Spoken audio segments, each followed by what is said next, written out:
저는 그 국회의원 선거할 때 유세하는 분들, 또 국회의원 선거 주위에 있는 수많은 똑똑한 나름대로 성공한 사람들을 보면은 짠한 마음이 많이 들어요. 물론 이제 당선돼도 자기 소신을 국회에서 펼치는 게 쉬운 게 아니에요. 또 떨어지는 사람은 떨어져서 괴롭고, 사업을 하다가 사업을 이제 접을 나이가 됐을 때 좌절감, 상실감도 있고, 뭐 이런 것들이 다 어우러졌을 때 배신도 당하고 실패도 경험하고 부도도 맛보고, 이런 것들이 어우러져 갖고 인생을 한 번쯤 돌아보는 나이가 이제 60이 아닌가, 그런 생각을 합니다.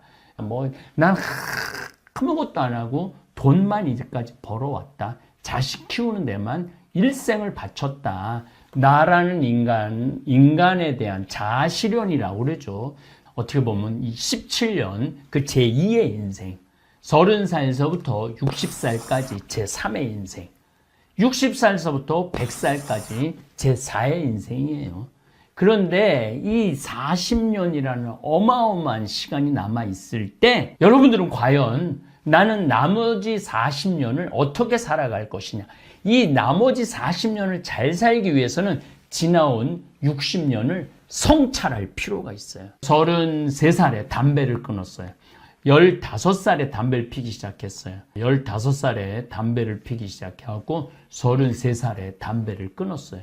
술은 15살에 술을 먹기 시작했어요. 그런데 59까지 술을 먹었어요. 그야말로 중학교 때 술 많이 먹었어요. 고등학교 때도 술을 먹고, 신학교 때 말할 것도 없고, 술 때문에 잘못하고 술 때문에 실수한 거 너무너무 많았어요. 제 인생에 2달을 술을 끊은 적은 없어요. 심지어 위암 수술하고도 일주일 지나고부터 술을 먹었어요.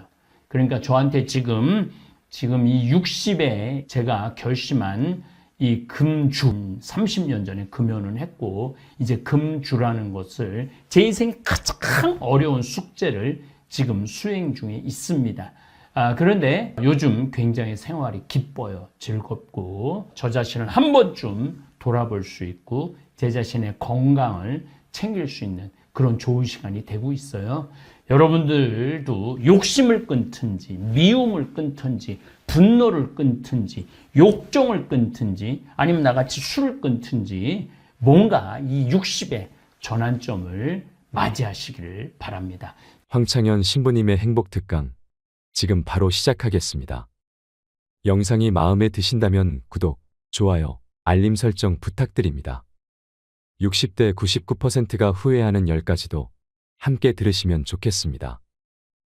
제가 사는 강원도 평창 생태 마을에는 제가 황토집을 전해서 암 환자들이 많이 오십니다. 근데 벌써 한 3년 전 얘기예요. 3년 전에 우리 집에 암 환자 자매님 한 분이 오셨어요. 한 분이 오셨는데, 이분이 5월달경에 오셨는데 완전히 얼굴이 새카마신 분이에요. 남편이 뭐라고 그러느냐면은 간까지 다 암이 전이 돼서 3개월밖에 못 살 거라고. 신부님 마지막으로 황토집이 좋아서 왔노라고. 그래서 신부님이 좀 살려달라고. 내가 무슨 재주로 살려줘요, 제가. 그래서 좀 우리 집에 내가 행복론 강의라니까 행복론 강의 좀 들으라고. 근데 마침 그때 암 환자들이 한 10분 정도 있었어요. 그런데 그 암 환자들하고 다른 분들하고 강의를 하는데 10분이 다 웃는데 그 자매는 안 웃는 거예요. 왜 안 웃느냐? 이제 3개월밖에 안 남았기 때문에 그게 너무 걱정이 되니까 내 강의가 재밌지도 않고 웃기지도 않은 거예요. 2시간 내내 무표정한 표정으로 앉아 있더라고요. 그래서 강의 끝나고 내가 자매님을 불러서, 자매님 나하고 얘기 좀 하자. 자매님 뭐가 이렇게 걱정이 많으냐. 자매님 지금 근심 걱정은 3개월에 죽는다는 거 걱정을 하는데 3개월에 죽을지 3년 후에 죽을지는 아무도 모른다. 그리고 사실은 오늘 저녁에 교통사고로 죽는 사람도 많고 물에 빠져 죽는 사람도 많다. 우리는 하루를 즐겁게 살면 된다. 내일 걱정은 내일이 알아서 한다.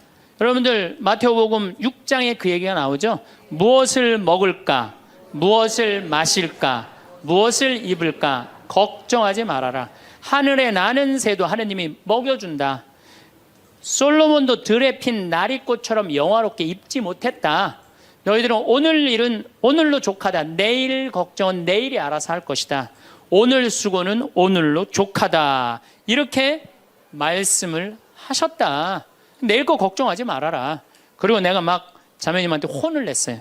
근데 이 자매님이 이틀 동안 집에서 안 나오더라고. 나한테 혼나갖고. 나한테 위로받을 줄 알았더니 그 이틀이 지나고 나서 자매님이 그러더라고. 신부님, 생각을 해보니까 내가 남은 3개월 동안 이제까지 하느님의 50년 동안 베풀어 주신 은혜, 감사하기도 시간 모자라다는 생각이 든다는 거예요. 마음이 바뀐 거죠. 마음이 바뀌부터 이 자매가 웃기 시작하는 거예요. 막 웃기 시작하는 거예요. 강의를 듣고 웃고 막 그 동료 환자들하고도 산책 다니면서 웃고.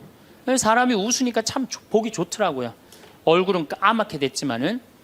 그리고 이제 6월 달에 항암을 하러 여기 암세타로 왔어요. 항암을 뭐 거의 5년 동안 암하고 투병을 했으니까 항암을 이제 한다고 10일 있다가 온다는 자매가 가자마자 6일 만에 돌아왔어요. 왜 돌아왔냐 그러니까 신부님, 자기가 5년 동안 항암을 하는 동안 정말로 매번 토하고 매번 울었대. 너무 아파갖고. 근데 이번에 가서 항암을 했는데 안 토했다는 거예요. 안 아팠다는 거예요. 너무너무 좋더라는 거예요. 그래서 6일 만에 내가 하느님한테 매번 감사했다. 하느님 감사합니다. 안 아프게 해주셔서. 하느님 감사합니다. 안 토하게 해주셔서. 계속. 그리고 6일 만에 내가 살 때는 평창이다. 그리고 평창으로 돌아온 거예요, 이 자매가. 끝나자마자. 그래갖고 이제 우리 집에서 이제 생활을 하는데 후배 암 환자들이 오면은 내가 시키지도 않았는데 이 자매가 데리고 다니면서 감사해야 된다. 찬양해야 된다. 자매가 알아서 하는 거죠. 근데 우리 집은 이제 7월 달이 되면은 아이들이 환경 교육을 받으러 한 4천 명 정도 와요. 그래서 암 환자들이 사실은 다 집으로 보내요. 그 자매도 이제 전라도 순천 분인데 가시라고, 가셨다가 방학 끝나면 오라고. 자기는 안 간다는 거. 내가 살 때가 여긴데 어딜 가냐고. 그래도 갔다가 오시라고. 그리고 자매님 이하 암 걸리신 분들 다 집으로 보냈어요. 8월 달이 되면은 전에는 밀린 강의가 많아갖고 여름방학 끝나면 전국으로 강의 다니냐고 정신이 없죠. 암 환자들 일일이 다 체크를 못했어요. 그 자매를 까먹었어요. 까먹고 이제 10월 달이 됐어요. 10월 달이 됐는데 형제님이 전화를 하셨어요. 베드로인데. 신부님, 저 베드로예요. 그러면 그때 전화한 거는 이제 이미 세상 부인이 떠나갖고 이제 장례 치르고 사모하고 49제 하고 그러고 난 다음에 이제 내 생각이 나서 대개 이제 우리 집에 이제 오신 분들이 그렇게 전화를 많이 하세요. 이제 돌아가셨고 다 장례 끝났고 어디다 모셨고 그래서 신부님 이제 기도해달라고. 그래서 이제 자매님 어떻게 됐느냐고, 나는 이제 어디다 묻었느냐고 이렇게 이제 물어본 거죠. 네. 그랬더니 형제님이 신부님, 우리 마누라가 이틀 전인가 3일 전에 서울에 가갖고 그 그 방사능 치료하려고 갔는데 그 암세포를 검사를 했는데 신부님 글쎄 암세포가 다 사라졌다는 거예요.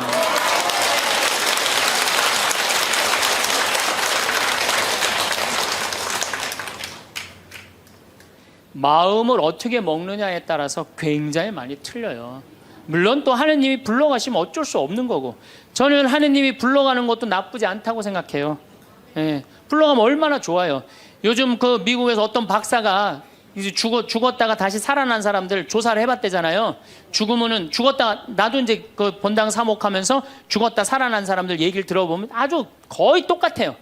딱 죽을 때 그냥 터널 같은데 빛을 빨리 올라간다는 거예요.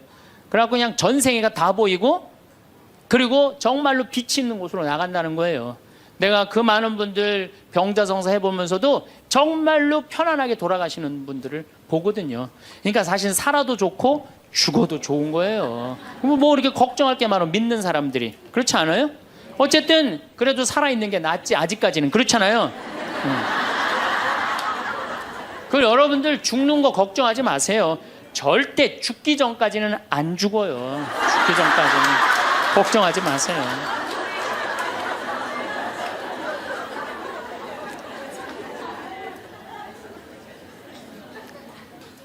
축하한다고. 근데 산책을 나갔다는 거예요. 아, 그렇다고. 예.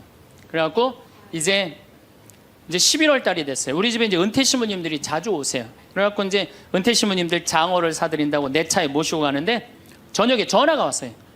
근데 젊은 여자야. 신부님, 84살 먹은 신부님, 73살 먹은 신부님을 내 차에 태우고 운전을 하고 하는데 전화가 왔는데 내가 모르는 번호야. 근데 저쪽에서 너무 이쁘고 젊은 여자가 신부님 저예요 그러는 거예요. 아니 내가 누군지 어떻게 알아. 목소리가 너무 이뻐. 그래서 실례하지만 누구시냐고 그랬더니 저쪽에서 뭐라 그러냐면 신부님 섭섭해요. 제 목소리를 벌써 잊으셨어요 그러는 거예요. 그래서 내가 누구냐고 그러니까 저 마리아예요 그러는 거예요. 그러니까 그 자매야. 아니 목소리가 원래 이렇게 이뻤느냐고. 말만 하면 울음을 물었거든요. 신부님 나 죽으면 안 돼요 이랬던 자매인데 이렇게 밝은 목소리냐고. 신부님 제가 요즘 너무 건강이 좋아지고 너무너무 행복하다고. 그리고 재작년 5월 달에 내가 전라도 여수에 강의를 갔는데 문수동 성당이라는 곳에 강의를 갔는데 그 자매가 순천에서 온 거예요. 갓김치를 담아서. 근데 이 자매가 나한테 전화해갖고 신부님 자기는 너무 행복하다는 거. 뭐가 행복하냐고 그러니까 드디어 파마를 했다는 거예요. 암 환자들 꿈은 파마하는 거 아니에요. 그리고 딱 봤는데 그 자매가 이뻐요. 되게 암 걸리는 사람들 특징이 뭐냐면 이뻐요. 암 걸린 사람들이 왜 이쁜지 알아요? 이쁘니까 승질을 못 내잖아요. 이쁜 척 해야 될 거 아니야. 그러니까 화나는 일이 있어도 다 참고 사는 거야. 그러니까 이쁜 사람들이 암에 많이 걸려요. 또 어떤 사람이 법 없이도 사는 사람들이 암에 많이 걸려요. 다 참고. 그게 다 암이 되는 거예요. 그걸 참고 사느냐고. 참 예쁘게 생겼어. 그 많은 분들 중에 딱 마리아 자매가 눈에 딱 띄더라고요. 우리 직원들은 몰라보더라고. 얼굴이 분홍색으로 변하고.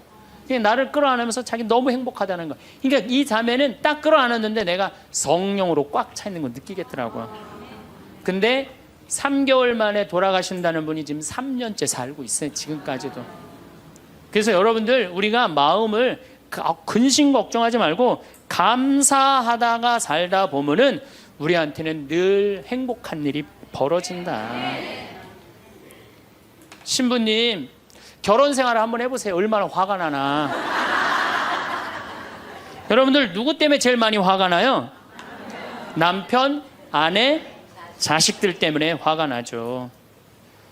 이 자식들하고 관계를 보면은 자식 그냥 아무 잘못도 없는데 자기 화나면 자식들한테 뭐라고 폭언을 쏟아붓느냐면은 다 필요 없어. 너도 필요 없어. 그러죠? 밥이 넘어가냐? 뭐 이런 말 막 하잖아요. 자식들한테. 근데 여러분들 자식들한테 화로 키우면 그 화가 자기한테 돌아옵니다. 제가 한 15년 전에 용산 전자랜드에 내 후배 신부가 전축을 산다고 그래서 전축사로 갔어요. 그때 2월 15일경이었어요. 졸업 시즌이었어요. 전축을 사러 갔는데 그날 아마 아들이 이제 졸업을 했나 봐, 중학교를. 그래갖고 컴퓨터를 사준다고 엄마하고 아들하고 나온 모양이에요. 근데 엄마는 100만 원을 들고 나오고 아들은 그 컴퓨터 앞에서 150만 원짜리 컴퓨터를 자꾸 사고 싶어 하더라고요.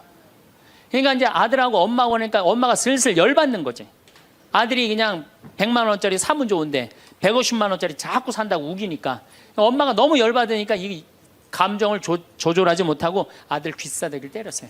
그 많은 사람들이 있는데 쫙 소리가 났어요. 난 전축 사다가 무슨 소린가 했더니 때린 거 엄마가. 그래갖고 내가 그 모자가 하는 게 하도 신기해서 전축 사는 걸 관두고 구경하기 시작했어요. 어떻게 되나.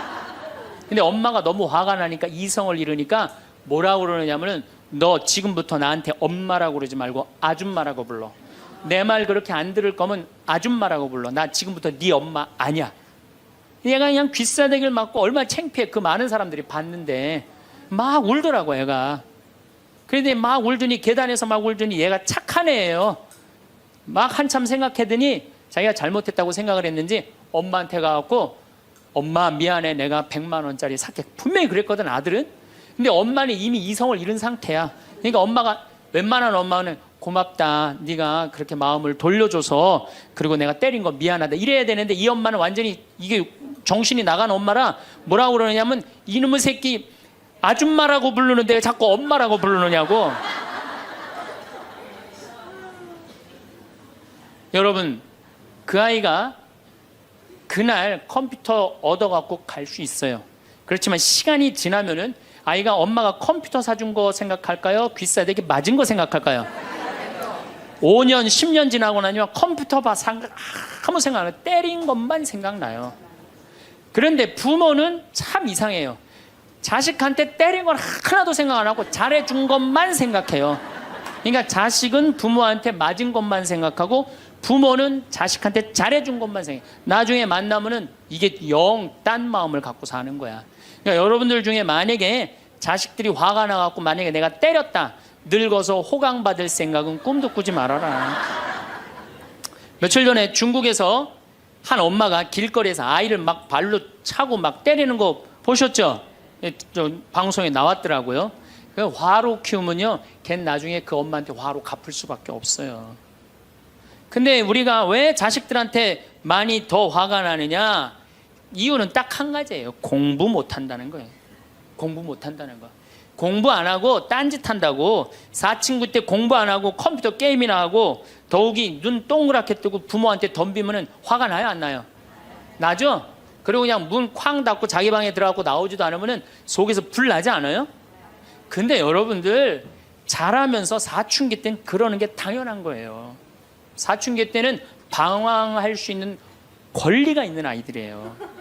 사춘기 때는 자기가 방황하는 게 당연한 거예요. 얘네들은 권리예요, 방황하는 게. 혼란스러운 게. 근데 엄마들이 그걸 허락을 안 해. 내가 좀 마음이 산란하고 그냥 몸도 막 변하고 그냥 정신도 이상하고 여자 보면 가슴이 흥분되고 막 그래갖고 학교도 가기 싫고 그래갖고 그냥 마음이 산란해갖고 오늘은 학교를 하루 접고 명동에서 좀 고민 좀 해야 되겠다. 학교를 하루 안 갔어. 학교 선생님이 엄마한테 애가 학교 안 왔다고 그냥 찾아보니까 명동에서 그냥 애가 그냥 왔다 갔다 하는 거야. 엄마 미치는 거죠. 엄마 뭐라 그래?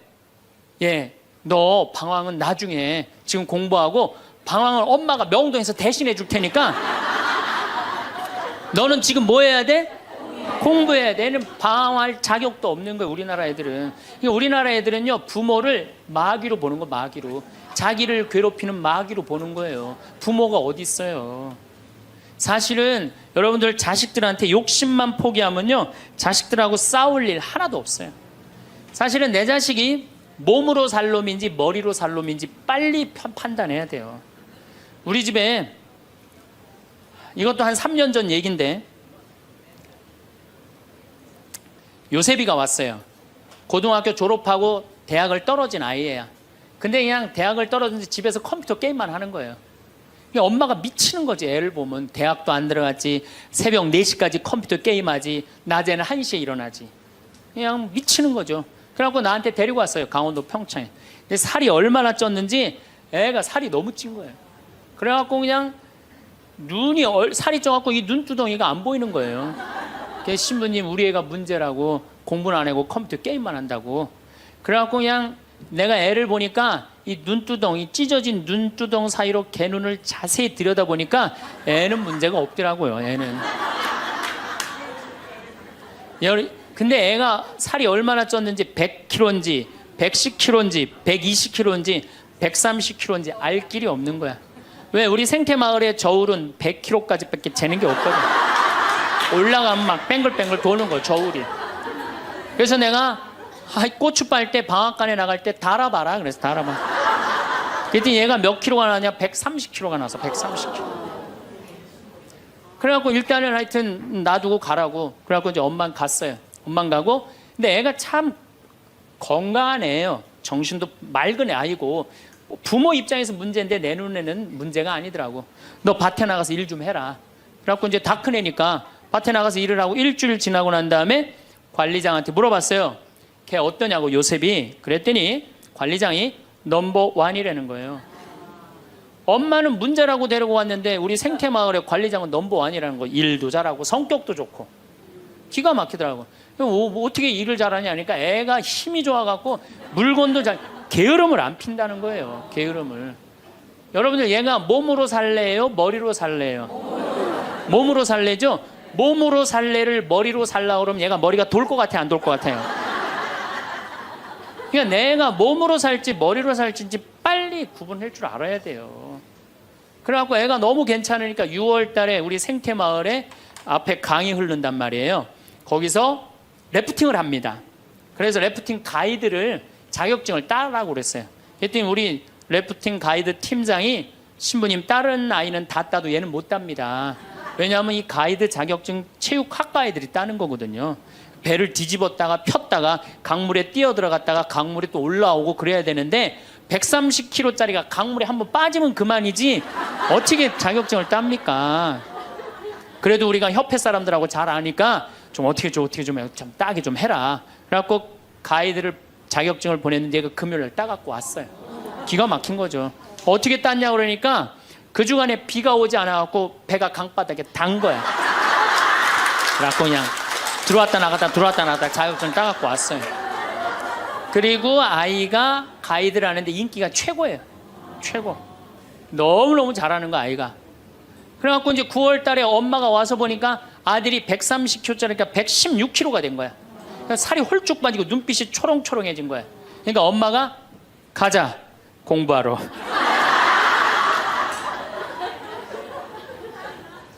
제가 보기에는 이 아이는 우리 집에 4년 동안 일하면은요 돈 5천만 원, 6천만 원, 7천만 원 벌어요. 왜냐하면 우리 집에 일하면 돈 주거든요. 그럼 그 돈 모아갖고 사업을 해도 얘는 잘하네요. 꼭 공부로 승부 걸 아이가 아니거든요. 그럼 신부님 우리 애가 몸으로 살랜지 머리로 살랜지 기준이 어떻게 됩니까? 반에서 10등 안에 안 드는 놈들은요 다 몸으로 살 놈들이에요. 여러분들 자식들 중에 반에서 10등 안에 안 드는 애들은 다 몸으로 살 애들이야. 독일은 초등학교 졸업하면서 중학교 올라가면서 갈릅니다. 대학 들어가래 아니면 기술 배우래. 그래갖고 갈러도 학교 선생님이 갈러놔도 우리 애가 왜 이 머리가 나쁘냐 이렇게 따지는 부모 하나도 없대요. 그러니까 그 독일 사람들은 그게 내 아이가 몸으로 살고 손으로 기술로 하는 걸 좋아한대요. 그리고 그렇게 아이가 살도록 도와준대요. 근데 우리는 만약에 그렇게 했다. 내가 교장 선생님들, 교감 선생님들한테 강의 한번 간 적이 있어요. 연수원에 가서. 그랬더니 교감 선생님들이 만약에 우리가 그런 결정을 하면 지금 학부형들한테 맞아 죽는다는 거예요. 우리나라 부모님들이 욕심이 너무 많은 거예요. 자식들한테. 그러니까 자식들이 희생당하는 거죠. 자식들이 희생당하는 거예요. 그러니까 독일은 대학을 졸업하는 비율이 아이들의 한 25% 정도밖에 안 된대요. 대학을 졸업하는 아이들이. 들어가는 애들도 많지 않고, 미국은 뉴욕 잘 사는 데가 대학 졸업하는 비율이 60%예요. 60%. 그런데 우리나라는 대학에 지금 입학하는 게 몇 프로냐면 92%예요. 아무나 다 대학 가는 거예요. 아무나 다. 그러니까 독일은 몸으로 살 애들이 75%야. 그렇죠? 그 다음 미국은 몸으로 살 애들이 40에서 50% 정도 돼요. 우리나라는 92%가 대학, 미국은 또 미국이나 캐나다는 60%가 대학에 들어가도 졸업하는 건 그중에 반밖에 못해요. 다 졸업 못해요. 그래서 그쪽에 가보니까 입학은 물어봐도 졸업은 물어보는 게 아니래요. 졸업하는 게 그렇게 어렵다는 거예요. 근데 우리는 92%가 들어가면 92% 거의 다 졸업을 하는 거야. 우리는 몸으로 살 애들이 8%밖에 안 돼. 머리로 살 애들이 92%고. 공장에, 농장에 일할 사람들이 있어요? 없어요. 그러니까 이 나머지 92% 중에 취직을 다 합니까? 40, 50%밖에 못해요. 그러면 나머지 40%는요 한량으로 남는 거예요. 취직도 못하고. 그럼 그 자식 보고 있으면 속에서 불이 나요 안 나요? 불이 나죠? 근데 누가 잘못한 거예요? 부모가 잘못한 거예요. 처음부터 너는 머리로 안 될 것 같으니까 우리 몸 쪽으로 가자. 그래갖고 농사를 가르치든지 기술을 가르치면은 걔 벌써 취직해갖고 일했을 거예요. 근데 다 우리의 삐뚤어진 욕심 때문에 아이도 망가뜨리고 부모도 망가지고 그래갖고 돈 쏟아 넣느냐고 노후 대책연금도 못하고 그러니까 그냥 전 국민이 그냥 화 속에서 사는 거예요. 그러니까 저는 정말로 우리나라 이 교육제도가 화의 근원이라고 생각해요. 그렇다면은 자식 때문에 화나죠. 그런데 이 부부라도 서로 사이가 좋으면은 좋은데 엄마들이 자식한테 미쳐갖고 남편한테 신경 써야 안 써요? 안 쓰죠? 남편이 외로운지 힘든지도 몰라요. 근데 자식들은 부부가 막 사랑스럽고 이렇게 다정하게 지내는 부모를 본 자식들은요 안정스럽게 자란대요. 근데 부부가 맨날 싸우고 막 이러는 자식들은요 굉장히 불안정하게 자란다는 거예요. 그래서 저는 정말로 감사한 게 저는 고등학교 졸업할 때까지 부부는 안 싸우는 건 줄 알았어요. 부부는 한 번도 부부 싸움을 본 적이 없어요, 저는. 근데 내 고등학교 때 친구가 아이 뭐 술 먹자고 고등학교 때 왜 그러냐 그러니까 아버지가 엄마를 때려갖고 눈탱이가 밤탱이가 됐다는 거예요. 자기 너무너무 괴롭다는 거예요. 그래서 저는 그때 충격받았어요. 어떻게 부부가 싸우느냐 그런 충격을 받았어요, 저는. 왜냐하면 나는 우리 어머니 아버지 싸우는 걸 한 번도 못 봤거든요. 그래서 내가 그 얘기를 얼마 전에 우리 형제들이 다 모였을 때 나는 어머니 아버지 싸우는 걸 한 번도 못 봤다. 그랬더니 우리 형제들이 이구동성으로 딱 한마디 하더라고요. 신부님이 집에 붙어 있은 적 있어야지 그걸 보는 거 아니냐.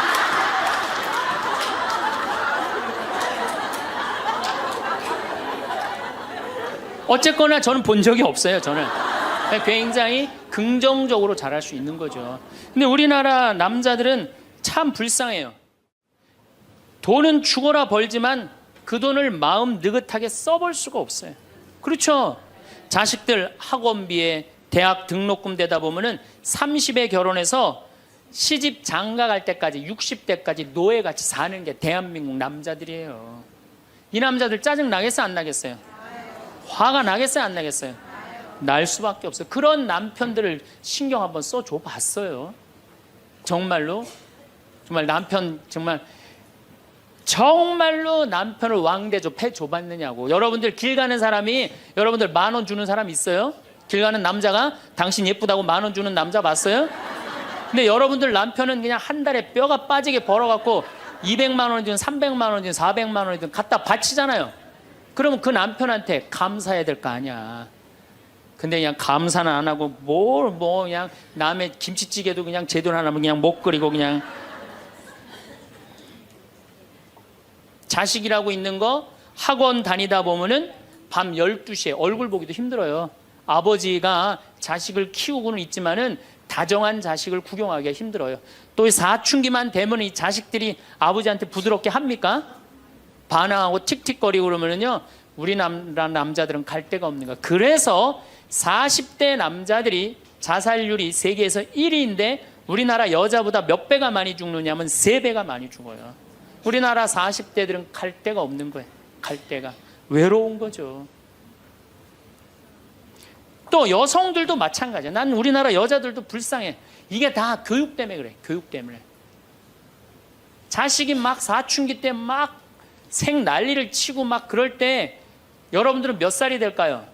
45, 50 왔다 갔다 하죠? 그럼 여러분들은 자식은 사춘기지만 여러분들은 뭐예요? 갱년기야.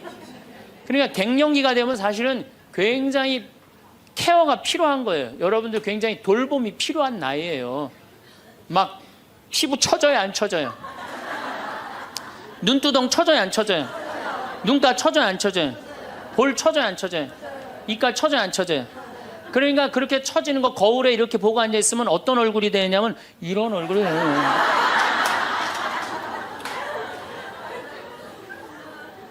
사람은요, 눈가가 올라가야지 이쁘고 입가가 올라가야지 이쁘거든요. 그러니까 이제 50이 되면은 이쁜 게 하나도 없는 거야. 그러니까 젊은 여자들이 이쁘게 보이려고 화장할 때 어떻게 연필을 막 위로 그리잖아, 이렇게. 근데 50이 되면 연필로 그려도 결국 어떻게 돼요? 끝이 떨어지잖아요.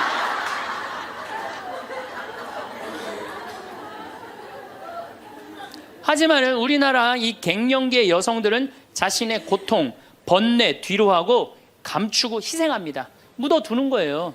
자식을 위해서 희생한다. 내가 지금 뭐 생리가 이어졌다 끊어졌다 그냥 정신이 깜빡깜빡 하잖아요, 여러분들. 갱년기 시작되면은. 그렇죠? 지갑은 뒀는데 어디다 뒀는지 생각이 안 나는 그런 경우 참 많죠.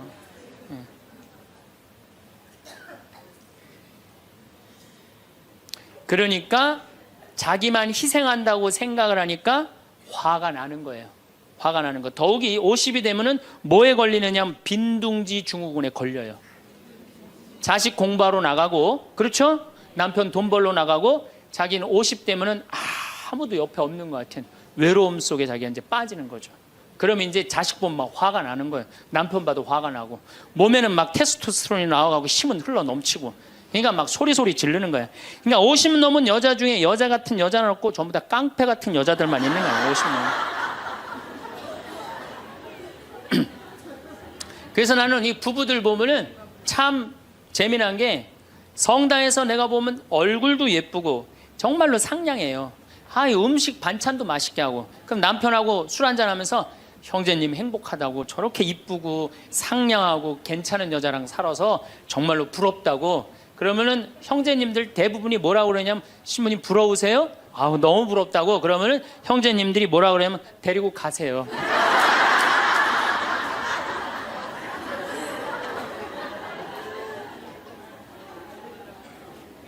그래서 부부가 서로 사랑하지 못하고 자식하고도의 애정을 쌓지 못하고, 그러니까 우리가 이제 화가 꽉 차 있는 거예요. 그러니까 이 화가 꽉 차 있으니까 정말로 상상하지 못하는 일들이 벌어지는 거. 우리 사회 안에서 막 서로 죽이고 뭐 내다 버리고 뭐 이런 일들이 벌어지는 거죠. 그러면은 화가 나면은 어떻게 이 화를 컨트롤을 해야 되느냐, 화를 다루어야 되느냐, 지금부터 그 얘기를 말씀드리겠습니다. 여러분들, 화가 나면 예수님만 보면 돼요. 우리가 인생이 답답할 때 누구만 보면 돼요? 예수님만 보면 됩니다. 요한복음 8장에 가늠한 여자 얘기가 나옵니다. 자, 요한복음 8장에 가늠한 여자 얘기가 나와요. 당시 2000년 전에 여자가 가늠을 했다. 이건 당시 중동 지역에서는 어떻게 했느냐면 돌로 쳐서 그 여자가 돌에 맞아갖고 쓰러져갖고 돌 무더기를 만들어서 죽여요. 이번에도 중동에서 그런 일이 있었죠. 사진을 보니까 진짜 돌 무덤을 만들어 버리더라고요. 근데 이 여자가 간음을 하다가 이번에 이 중동에서 그런 분은 남자하고 팔짱 끼고 나갔는지 그냥 외출했다고 그거 이유 하나로 그 처벌을 당했어요. 근데 이 여자는 현장에서 붙잡혔어. 중동에서 이 여자들은요 다 싸고 다녀요. 그만큼 여자를 사람 취급을 안 해요. 그런데 이 여자가 간음을 했어. 그러니까 남자들이 막 화가 날 것 같아, 안 날 것 같아요? 너무너무 화가 나는 거지. 이 여자는 여러분들 예뻤겠어요, 안 예뻤겠어요? 예뻤을 거예요. 왜냐하면 당시에 간음을 한다는 건 목숨을 걸었기 때문에. 이 여자 몸매는 어땠을 것 같아요? S라인에 S라인.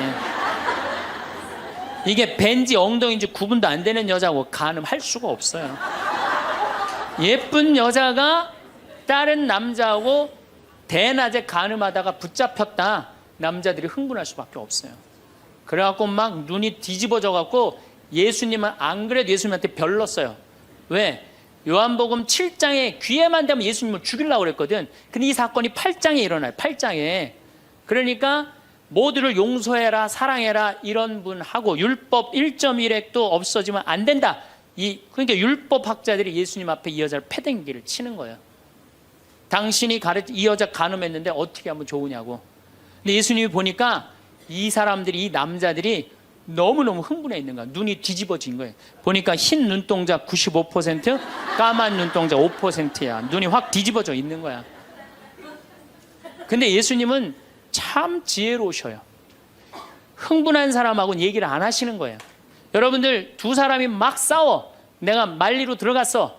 말리로 들어가면 나중에 흥분한 사람들 속에 뛰어들어가면 나중에 몇 명이 싸워요? 3명이 싸워요. 이게 눈에 뵈는 게 없을 때는요, 아무리 좋은 말도 귀에 안 들어오는 거예요. 눈에 뵈는 게 없을 때는. 예수님 딱 보니까 이 사람들이 완전히 흥분해 있어. 그러니까 상대 안 합니다. 어떻게 하냐면 대꾸도 안 하고 바닥에다 뭘 쓰세요. 땅바닥에 뭘 쓰세요. 참 위대한 행동이죠. 흥분이 가라앉을 때까지 기다리시는 거죠. 저는 제 소원이 하나 있어요. 저는 본당 신부를 10년 동안 했는데 다행히 한 번도 교우들끼리 서로 싸워갖고 패가 갈린다든가 그런 적이 없어요. 그런데 이제 내가 다음에 이제 한번 본당에 나가면 주교님한테 가서 꼭 부탁하고 싶어요. 주교님한테 나는 어떤 본당에 나가고 싶냐고 부탁을 하고 싶냐면은 성당이 2패로 나눠져 갖고 머리통이 터지게 싸우는 본당에 나 보내달라고. 내가 꼭 하고 싶은 게 있어서 그래요. 뭘 하고 싶으냐면은 내가 이제 머리통이 터지게 싸우는 본당에 발령받아 갔단 말이야. 딱 발령받아 가면은 양쪽 회장들이 딱 올 거 아니에요. 신부님, 저치들이 우리 성당 돈 다 빼먹었다고. 또 이쪽 회장들은 저치들이 우리 성당 분위기 다 깬다고 CCBB를 가려달라고 흥분이 돼갖고 오면은 나는 아무 말도 안 하고 사제관 방바닥에 뭘 써보고 싶어. 나 그거 꼭 해보고 싶어요. 여러분들도 만약에 남편이 나하고 얘기 좀 하자고, 막 남편이 흥분돼갖고 너 왜 우리 어머니한테 그렇게 못되게 대하느냐, 그래갖고 싸우자고 문을 열고 딱 들어와갖고 딱 봤는데 남편이 흥분을 했어. 눈동자를 보니까 흰 눈동자 95%, 까만 눈동자 5%야. 그러면은 부인이 그래 나도 할 얘기가 많다 해보자. 그러면은요 어떻게 될 것 같아요? 싸우고 귀싸대게 맞게 돼 있어요. 왜? 말로 싸우면요 남자는 여자를 못 이겨요. 남자는. 왜냐하면 여자는 하루에 25,000마디를 하고 남자는 하루에 15,000마디밖에 못 하거든요. 그러니까 말로는 여자를 이길 수가 없어요. 나는 우리 신부들 중에 수녀님하고 싸운 신부들 중에 수녀님하고 싸워서 수녀님을 이긴 신부를 본 적이 없어요.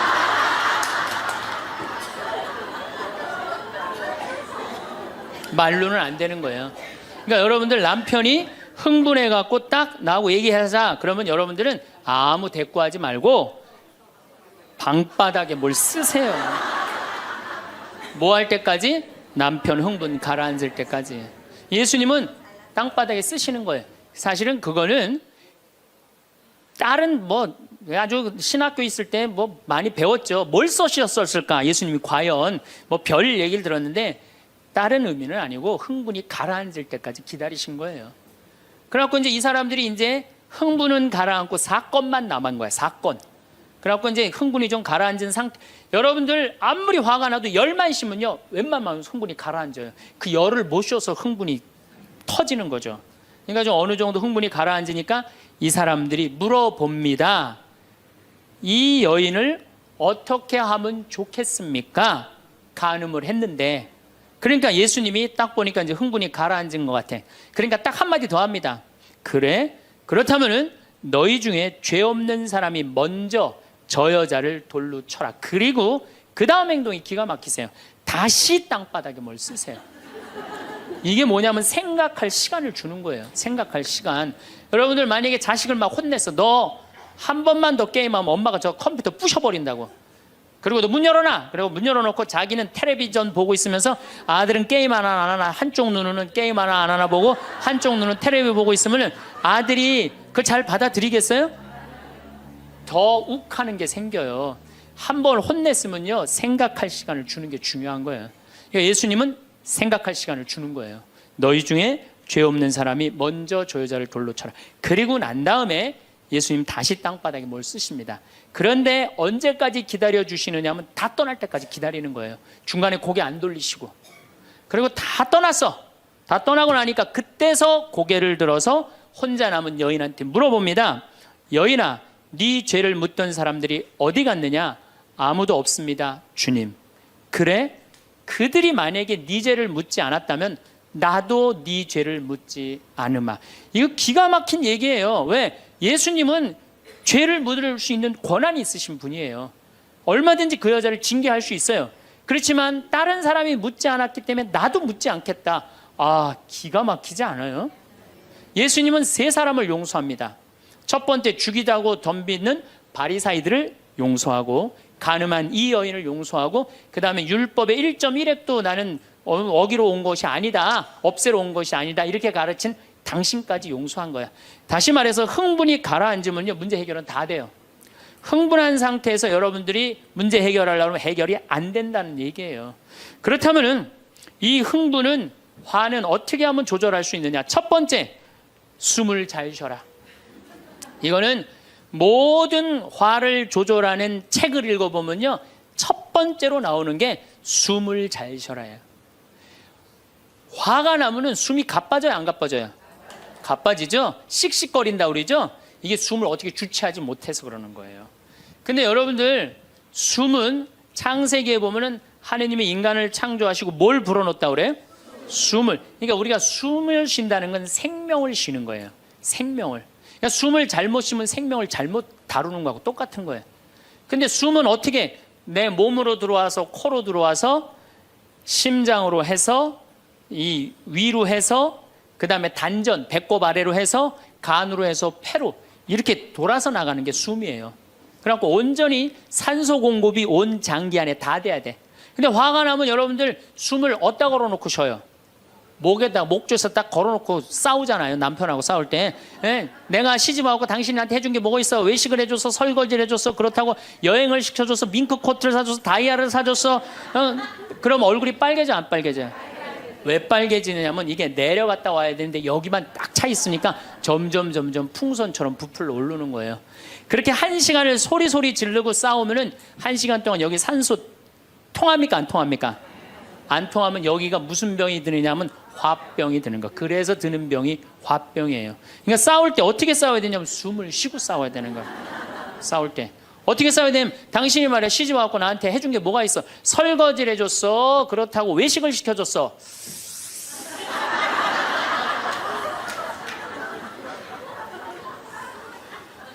그렇다고 나 밍크 코트를 사줬어, 아니면 다이아를 사줬어. 당신 나한테 해준 게 뭐 있어? 내 시집 와서 고생만 했지.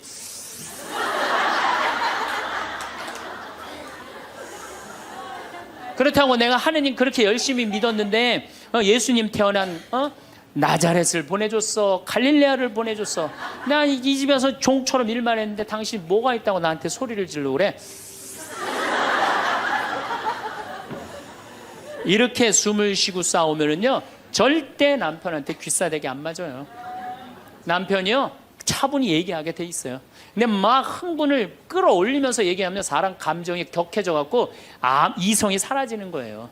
그래서 우리가 내가 너무너무 화가 나면은 심호흡을 10번만 하면은 굉장히 문제가 해결된다는 거예요. 그래서 여러분들 화가 나면 어떻게 해라? 숨을 잘 쉬어라. 두 번째, 화가 나면 어떻게 해라? 걸어라. 걷는 게 아주 중요합니다. 여러분들 화가 날 때 묵주를 들고 나와서 동네 한 바퀴만 돌면은요 알아서 마음이 정리가 돼요. 해결책도 알아서 나와요. 2시간, 3시간만 걸으면은요 완전히 차분해져서 들어가요. 그러니까 화가 나면 그 자리에서 떠나야 되는 거, 무조건. 떠나는데 가만히 있으면 더 이게 일어나거든요. 그래서 이 꼼포스텔라라고 스페인의 야고보 성인 무덤 가는 800km, 그게 세계적으로 그렇게 인기가 좋은 게 왜 인기가 좋으냐 하면은 그 걸으면서 사람이 치유가 다 되고 마음 정리가 다 되기 때문에 그러는 거예요. 그러니까 걷는 거는 건강에도 좋지만은 마음을 정리해 주는 게 걷는 거예요. 그래서 여러분들 정말로 화가 나면 어떻게? 걸으세요. 그리고 정말로 큰 숙제가 있다, 내 인생에 큰 숙제가 있다 그러면은 도보 성지순례를 하세요. 도보 성지순례를. 저는 우리 교우들이랑 이 세남터에서부터 미리네까지 전체 교우가 밤 8시면 모여갖고 새벽 3시, 4시까지 저 미리네까지 걸었어요. 그 목요일, 금요일, 토요일, 일요일 4일을 걸었는데 그 한 400~500명 되는 교우들이 나한테 체험, 은혜 받은 얘기를 하는데 이건 보통 은혜 받은 게 아니에요. 허리 아프던 사람은 허리 다 낫고, 위장 아프던 사람은 위장 다 낫고, 마음 복잡한 사람 마음 정리되고, 사업이 막 안 돼갖고 괴로워하던 사람은 빛을 보고, 걷는 게 그렇게 우리 인생에 중요한 거예요. 그래서 내가 정말 문제가 있다, 세남터서부터 걸으세요. 세남터 우리 김대건 시모님 시신 모시고 미리네까지 원선시호 할아버지가 그땐 청년이었지만 갔잖아요. 그 생각하고 걸으면은요 여러분들 은혜 많이 받으실 거예요. 그러니까 화가 나면 어떻게 해라? 숨을 잘 쉬고 그 다음에 어떻게 해라? 걸어라. 그 다음에 화가 나면 화를 조절하는 방법 중에 세 번째는 잘 먹어라. 이게 먹는 게 화를 먹는 경우가 너무 많아요. 인스턴트 음식, 그렇죠? 이거 잘못 먹으면요 다 화가 들어있는 거예요. 그리고 고기 너무 많이 먹으면요 화냅니다. 여러분들 사슴 싸나워요 안 싸나워요? 안 싸납죠? 사자 싸나워요 안 싸나워요? 싸납죠? 사자 뭐 먹어요? 고기 먹죠? 사슴 뭐 먹어요? 풀 먹죠? 내 아들이 나한테 덤비는데 막 리모컨 던지고 막 자기 막 방문 부시고 그러면은요 애가 성격이 나빠서 그런 게 아니에요. 내가 고기를 너무 많이 먹여서 그렇구나. 그래갖고 걔를 뭘 먹이냐면 6개월 동안 풀만 먹여보세요. 6개월만 지나면 완전히 온순해집니다. 그리고 여러분들 우리가 먹는 게 화가 너무 많아요. 아주 비근한 예를 하나 드릴게요. 달걀을 예를 드릴게요. 달걀을 여러분들 닭들 어떻게 달걀을 낳아요? 우리 지금 여러분들 보통 드시는 닭들 다 가둬놓고 하죠? 재웁니까 안 재웁니까? 안 재우죠? 재우지도 않죠. 공간이 조그맣죠. 스트레스 받으니까 옆에 닭 막 좁니다. 부리로. 그러니까 어떻게 하냐면 부리를 잘라요. 못 쪼개. 그런 닭들이 놓는 달걀은 화가 들어있을까요? 안 들어있을까요? 화가 들어있는 거예요. 그런 음식들이 자연적이지 않은 음식들이 반자연적인 음식들을 우리가 먹는 게 문제예요. 우리 닭들은 내가 300마리 키우는데 막 날아다니면서 놓는 알들은 벌써 향이 좋아요. 딱 깨서 먹으면 아주 고소하고. 그런데 일반 그 시중에서 이렇게 사는 닭들은 막 약간 좀 비리고 이런 냄새, 그 스트레스 받는 거예요. 그럴만큼 먹는 게 중요한 거예요. 그래서 자연식이라는 게 우리한테 그래서 중요한 거예요. 그래서 이 화도 커피 많이 먹으면 막 심장 두근두근 거려요, 안 거려요? 그런 상태에서 화나는 일이 있으면 폭발합니다.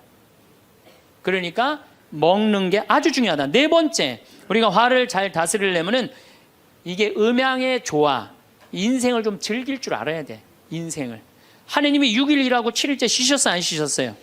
쉬셨죠? 그럼 여러분들도 일하고 쉬어야 돼, 안 쉬어야 돼요? 쉬어야 돼요. 근데 우리는 잘 안 쉬어. 하느님이 태양도 동그랗고 달도 동그랗고 산도 동그랗고 사람 머리도 동그랗고 이렇게 동그랗게 만들어 놓으신 이유는 동그랗게 살라고 그러는 거예요. 그런데 우리 평창에 내가 생태마을에서는 운전하고 읍내에 나가면은 한 번도 빵빵거리는 소리를 못 들어요. 근데 서울만 딱 오면은 여긴 다 네모나고 삐죽해. 그러니까 네모나고 삐죽한 거 보는 사람들 딱 1초만 늦게 출발해도 빵빵거리고 난리도 아니에요. 그러니까 여러분들 음양의 조화를 잘 이루어야 돼요. 남녀 뭐 쉬는 거 이런 게 굉장히 중요한 거거든요. 그래서 좀 어디 가서 그러니까 우리 생태마을 같은데 1년에 일주일씩 와서 조용히 기도하고 쉬고 가면은 영혼이 편안한 거죠. 그러니까 여러분들 지금 나이 60 드신 분들 60년 일했으면 나머지 인생은 즐거워야 돼, 안 즐거워야 돼? 즐거워야 돼. 그러니까 그런 음양의 조화를 잘 해야 된다. 다섯 번째, 제일 중요한 거, 화가 안 나는 최고 좋은 길은 뭐냐면 자기 자신한테 잘해주면 돼요. 내가 행복하면은 절대 화 안 납니다. 얼마 전에 우리 집에 대장암으로 온몸에 퍼져서 돌아가신 분이 계세요. 자매님이 나보다 1살 많은데 죽기 일주일 전에 나를 딱 끌어안고 울면서 이런 말을 했어요. 신부님, 나는 내가 이제 곧 죽을 것 같은데 나는 남편한테도 안 미안하대요. 왜 안 미안하냐면 남편 평생 집 돌본 적이 없대요. 그래서 하나도 안 미안하대요. 그리고 자식한테도 안 미안하대. 왜? 대학까지 자기가 이 빌딩 청소해갖고 대학까지 졸업시켰대요. 그런데 누구한테 미안하냐면 자기한테 미안하대. 자기는 이 47년을 살면서 한 번도 고생만 했지 자기 맛있는 고기를 사준 적도 없고 자기한테 예쁜 옷을 해입힌 적도 없고 좋은 데 구경시켜준 적도 없다는 거야. 그런데 지금까지 고생만 하다가 떨컥 병에 걸려서 죽는다는 거예요. 그래서 자기한테 너무너무 미안하다는 거예요. 근데 이제 죽는다는 거예요. 자기한테 한 번도 잘해준 적이 없는데 너무 자기한테 미안하다는 거예요. 여러분들한테 잘해줘야 될 것 같아요? 안 잘해줘야 될 것 같아요? 괜히 그냥 참고 인내하면서 승질은 승질대로 부리고 그러실 필요 하나도 없어요. 이제 여러분들한테 맛있는 거 있으면 사주세요. 그렇죠? 예쁜 옷 있으면 사 입히고 여러분한테 좋은 데 있으면 구경도 좀 시켜주고 저는 저한테 잘해줍니다. 왜 잘해주느냐 하면은 나는 본당을 떠나 있기 때문에 본당 총회장님도 없고 부회장님도 없고 성무회장님도 없어요. 그러니까 나 고기 먹고 싶으면 사주는 사람 아무도 없어요. 내가 고기가 먹고 싶으면 내가 사줘요. 베네딕토 고기 먹고 싶냐? 가자, 내가 오늘 사줄게. 난 내가 데려와서 내가 사줘 나한테. 그러니까 스트레스 받는 일이 없는 거예요. 남한테 섭섭한 것도 없고. 그래서 제가 항상 하는 얘기지만 집에서는 엄마가 행복해야 돼. 그래야지 자식이 행복한 거예요. 집에서는 아내가 행복해야 돼. 그래야지 누가 행복해? 남편이 행복한 거예요. 집에서는 며느리가 행복해야 돼. 그래야지 누가 행복해? 시어머니가 행복한 거예요. 그러니까 여기 계신 여러분들이 행복해야지 대한민국이 행복한 거예요. 이제는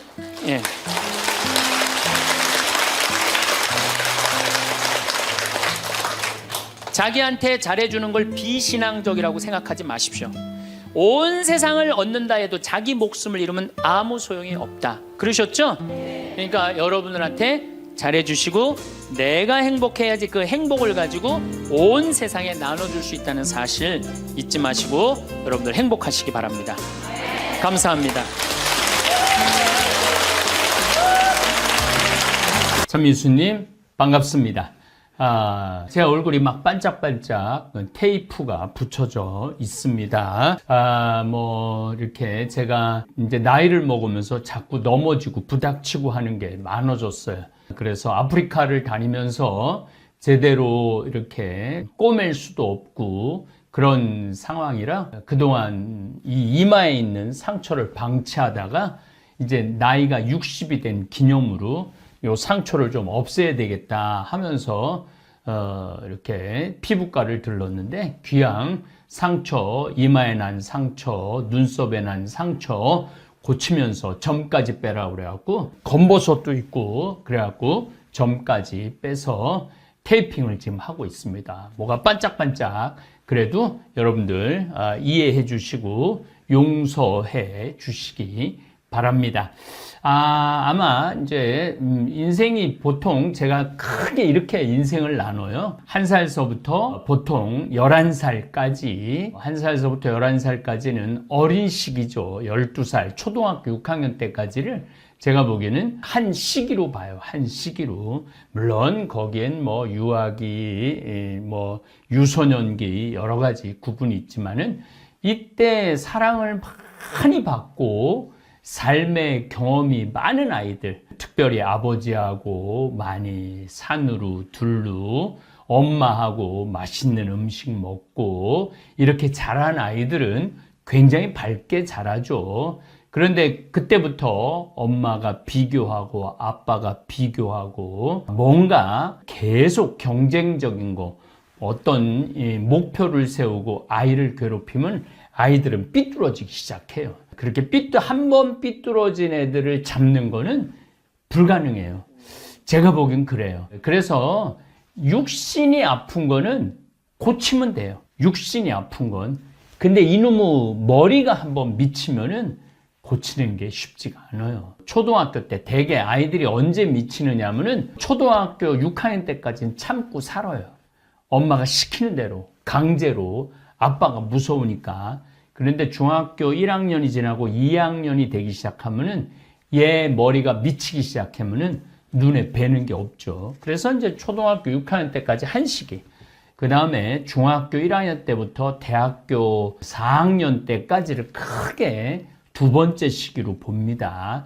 이때 아이들이 사춘기를 맞이하고 자신의 실력을 갈고 닦을 때죠. 사춘기. 저는 이 사춘기에 대한 이야기를 많은 사람들이 부정적으로 생각하는데 저는 인생의 황금기가 바로 이 사춘기라고 생각해요. 이 사춘기라는 이 한자를 보면 생각사의 봄춘이에요.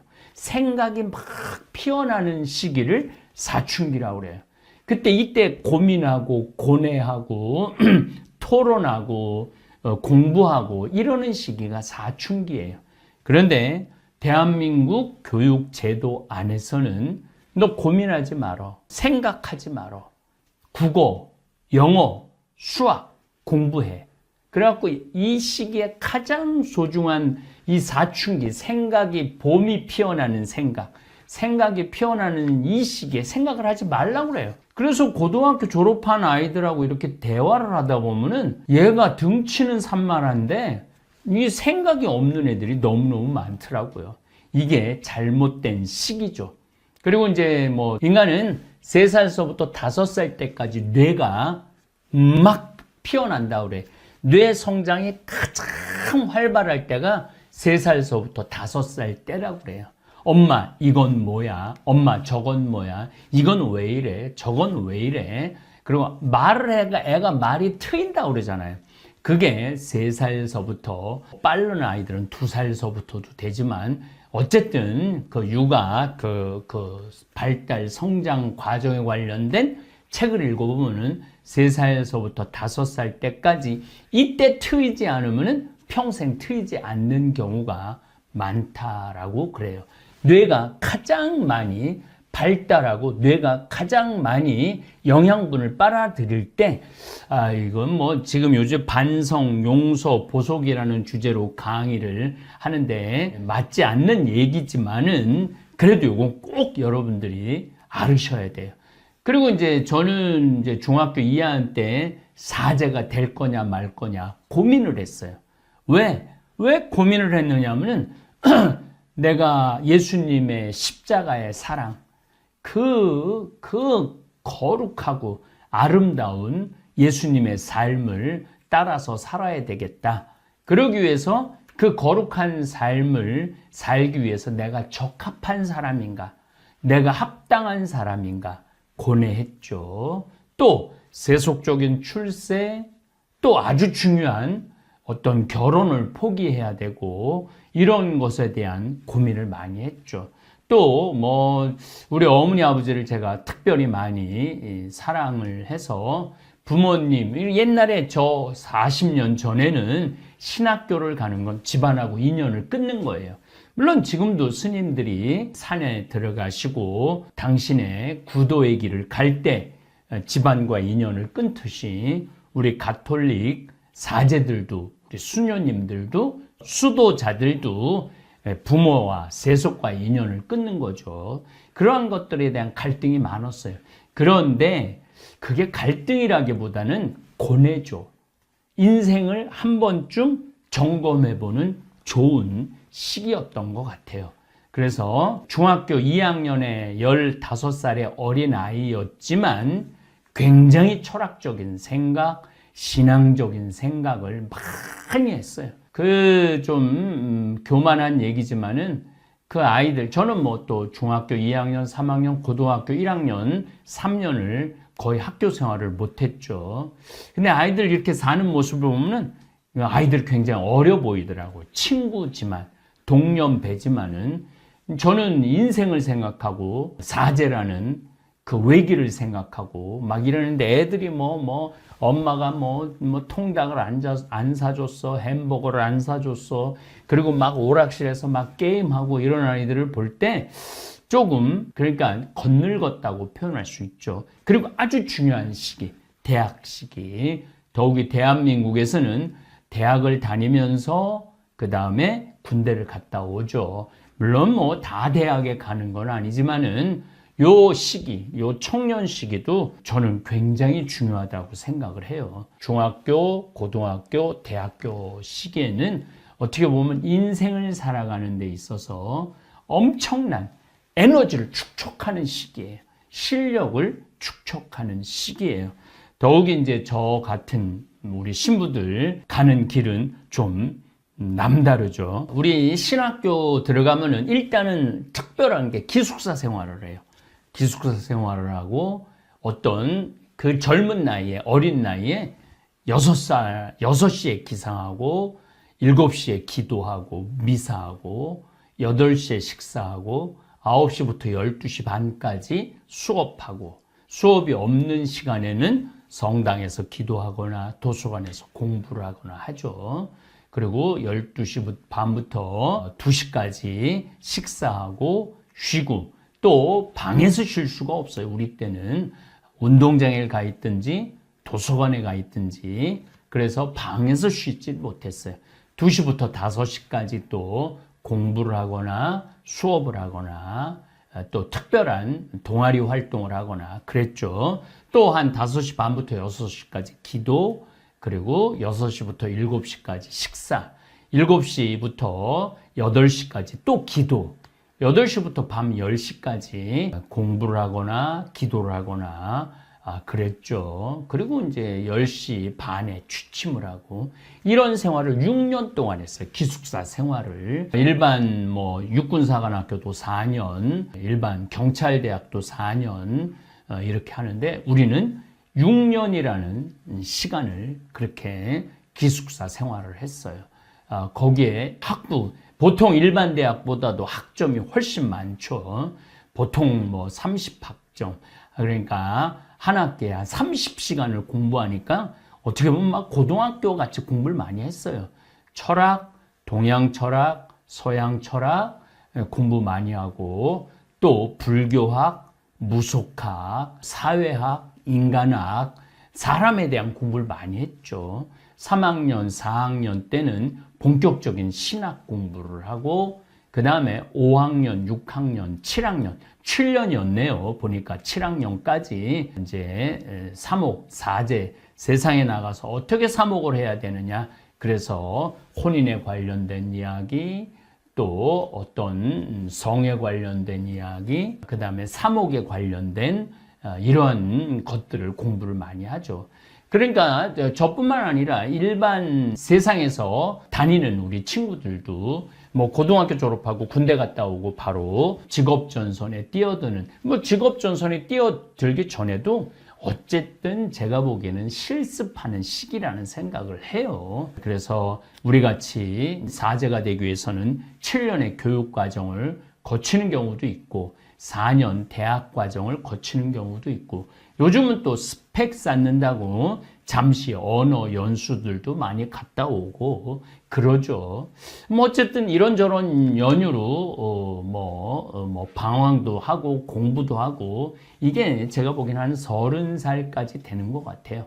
그래서 이제 30살서부터 본격적으로 결혼도 하고, 우리 신부들은 신부도 되고, 그래서 이제 30살서부터 제가 보기에는 어떤 사람들은 50살, 어떤 사람들은 60살, 뭐 출세하는 사람들은 60살까지 공무원이나 경찰이나 군인이나 또 안정적인 직장 생활하는 사람들은 60살까지 하고, 그렇지 않으면은 일반 기업이나 회사는 굉장히 불안정하죠. 어쨌거나 60살이 되면은 아이들도 다 키워요. 아이들도 다 키우고 성장도 하고 본인의 삶, 그러니까 자식을 위한 삶, 먹고 살기 위한 삶에 쫓기죠. 그리고 이제 60이 되다 보면은 인생의 대전환점이 옵니다. 어떤 대전환점이 오느냐 하면은 이제 정년퇴직도 해야 되고 자식들도 다 떠나고 이제 덩그러니 누구만 남느냐? 본인만 남아요. 물론 이제 아내도 있고 남편도 있고 하지만은 이제 본인이 남는 시간이에요. 본인하고의 어떤 싸움의 시간이에요. 그런데 어떤 사람은 그 본인하고 삶을 충실히 하고 또 자기가 스텝이라고 그러죠.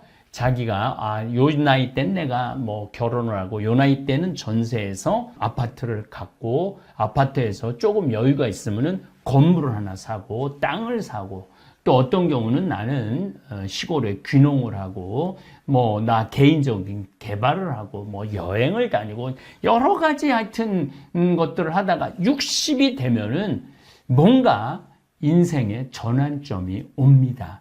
60. 바로 제가 60이에요. 내 인생의 전환점. 저뿐만 아니라 60을 맞이하는 사람들의 공통적인 생각이라는 생각을 합니다. 그럴 때 한번 인생을 돌아보죠. 인생을 돌아보게 돼 있어요.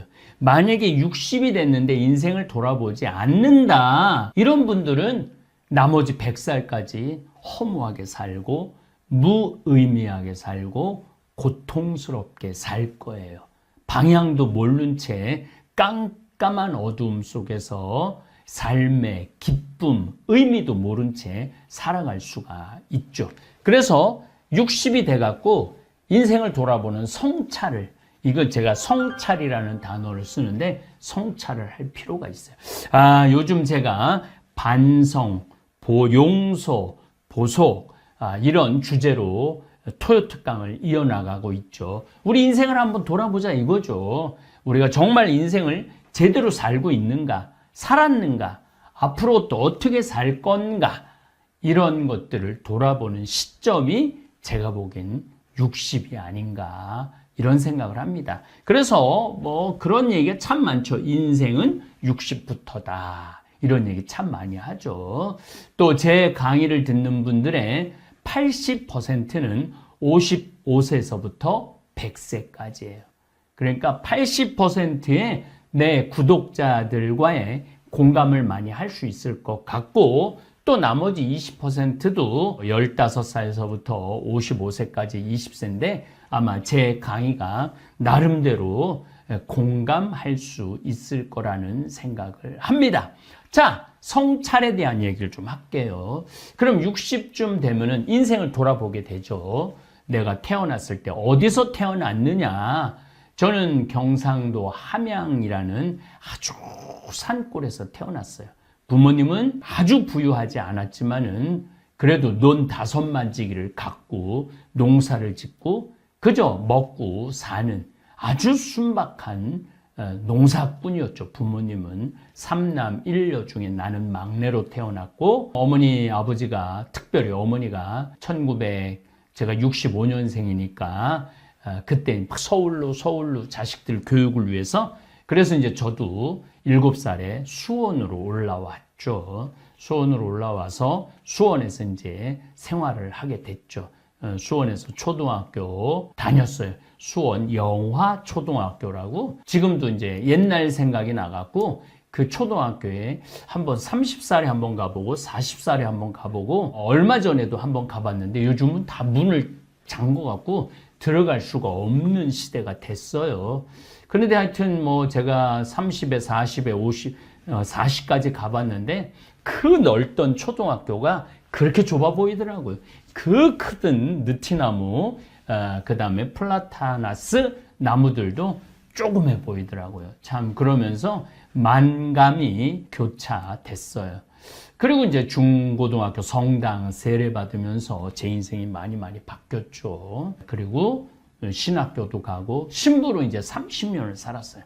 근데 이렇게 인생을 돌아보면서 성찰을 해보니까 잘한 것보다 죄가 훨씬 많아요. 정말로 열심히 했던 것보다는 게으른 게 훨씬 많았어요. 그런데 자, 오늘 여기까지만 얘기하고, 자, 자기 인생의 성찰을 좀 60에 해야 되는데, 어떤 사람은 성찰이 가능한 사람이 있고 어떤 사람은 성찰이 불가능한 사람이 있어요. 그럼 성찰이 가능한 사람은 어떤 사람이냐? 일단 신앙생활 하는 사람들이 성찰이 가능합니다. 우리 가톨릭 그리스도인들, 물론 개신교도 포함되는 그리스도인들은 계속 성찰을 하게 되죠. 반성을 하게 되죠. 또 우리 불교는 자기 완성, 해탈, 이게 굉장한 주제예요. 불교는. 그래서 어찌 보면은 자기가 해탈하면 자기가 부처님이 될 수 있는 거예요. 그래서 어떤 자기 수련이 어찌 보면은 우리 그리스도인들보다도 훨씬 더 아주 어떻게 보면은 치열하다고 볼 수 있죠. 자기 완성, 자기 해탈, 자아 실현, 이런 것들이. 그래서 이제 불교를 오래 제대로 그 과정을 밟는 분들은 성찰할 수 있는 그러한 바탕이 잘 돼 있죠. 또 한편으로 뭐 나는 뭐 성당도 안 다니고 절에도 안 다닌다, 신앙생활 특별히 안 했다. 그러나 나는 소크라테스, 아리스토텔레스, 플라톤, 또 우리 동양 철학의 다산 선생님 이야기라든지 이황, 이이, 또 현대 철학이라든지 이런 거에 관심이 많았고, 그런 책들을 읽으면서 인생이라는 게 어떻게 사는 게 후회하지 않는 인생을 사는 거구나 라는 어떤 바탕이 있는 사람들이 있어요. 어떤 바탕이. 그런 바탕이 있는 사람들은 60에 자기 인생을 성찰하는 데 있어서 스펙트럼이라고 그러죠. 이렇게 볼 수 있는 각도가, 시야가 많이 넓죠. 또 한편으로는 신앙생활도 안 하고 또 철학책도 안 읽고 또 고전 소설책도 안 읽고 아무것도 안 하고 돈 버는 데만 죽어라, 그냥 출세하는데 돈 버는 데만 죽어라 뛰어온 사람들이 60이 되면은 더 이상 돈 벌 기회도 출세할 기회도 놓치는 경우가 많아요. 이제 조금 있으면은 국회의원 선거가 있는데, 저는 그 국회의원 선거할 때 유세하는 분들, 또 국회의원 선거 주위에 있는 수많은 똑똑한 나름대로 성공한 사람들을 보면은 짠한 마음이 많이 들어요. 물론 이제 당선돼도 자기 소신을 국회에서 펼치는 게 쉬운 게 아니에요. 또 떨어지는 사람은 떨어져서 괴롭고, 사업을 하다가 사업을 이제 접을 나이가 됐을 때 좌절감, 상실감도 있고, 뭐 이런 것들이 다 어우러졌을 때 배신도 당하고 실패도 경험하고 부도도 맛보고, 이런 것들이 어우러져 갖고 인생을 한 번쯤 돌아보는 나이가 이제 60이 아닌가, 그런 생각을 합니다. 이 강의를 듣는 분들 중에 나는 신앙생활도 안 한다. 성서도 안 읽는다. 불경도 안 읽는다. 절에도 안 간다. 그리고 물론 그 외에도 참선을 하거나 난 아무것도 안 하고 돈만 이제까지 벌어왔다. 자식 키우는 데만 일생을 바쳤다. 나라는 인간에 대한 자아실현이라고 그러죠. 나는 도대체 누구고, 나는 어떻게 살아왔고, 앞으로 남은 40년, 이제 60대신 분들은 40년을 더 살아야 돼. 40년이 결코 짧은 인생이 아니에요. 어떻게 보면 인생의 가장 긴 시간이죠. 1살에서부터 초등학교 6학년 때까지 12살. 중학교 1학년부터 대학교 졸업할 때까지 어떻게 보면 이 17년 그 제2의 인생. 30살에서부터 60살까지 제3의 인생. 60살에서부터 100살까지 제4의 인생이에요. 그런데 이 40년이라는 어마어마한 시간이 남아있을 때 여러분들은 과연 나는 나머지 40년을 어떻게 살아갈 것이냐. 이 나머지 40년을 잘 살기 위해서는 지나온 60년을 성찰할 필요가 있어요. 정말로 성찰할 필요가 있어요. 그리고 나의 인격은 어느 정도인가. 나는 이제까지 뭘 하고 살아왔는가. 무엇을 위해서 살아왔는가. 내가 이제까지 해온 게 뭔가. 이런 것들을 정말로 성찰할 필요가 있어요. 그리고 가장 중요한 성찰은 뭐냐면은 내가 이웃한테 잘못한 거, 죄를 저지른 거, 부모한테 죄 저지른 거, 아내한테 죄 저지른 거, 남편한테 죄 저지른 거, 자식한테 죄 저지른 거, 또 사회생활을 하면서 도덕적으로 어긋난 죄 저지른 게 많죠. 게으른 죄, 사기, 도둑, 이기적인 거 너무너무 많죠. 그런 것들을 한 번쯤 성찰하고 점검할 필요가 있습니다.